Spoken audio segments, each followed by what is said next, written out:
அக்கா ஏன் டிஷர்ட் எடுத்து போட்டு எங்க போற? டேய் இந்த டிஷர்ட்ல நீ கெத்தா இருப்படா. அக்கா தானே ஒரு நாள் போட்டு தரனே. அதெல்லாம் தர முடியாது, ஒழுங்கா கழட்டு. மா அக்கா தான் ஆசைப்படுறாள் கூடடா. ஓ அக்கா ஆசைப்படுறாளா? தள்ளு. எது கதவு சாத்துறான்? டிஷர்ட் போட்டதுக்கு தற்கொலை எதுவும் பண்ண போறானா? டேய் அவசரப்பட்டு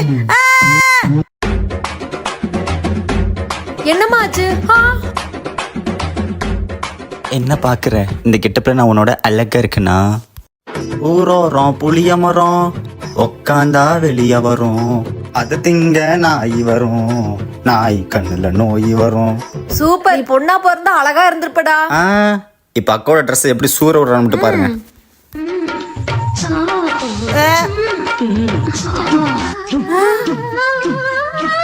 மா அவனை நிறுத்த சொல்லுங்க, நிறுத்த சொல்லுங்க. இந்த உன் டிஷர்ட் ஒழுக்கமா என் ட்ரெஸ் எல்லாம் வச்சிரு. காலை நீ ஒரு அழுக்கு நீட்டி போட்டு டான்ஸ் ஒண்ணு போடுவியே, அது மட்டும் அடிக்கிறேன். டேய்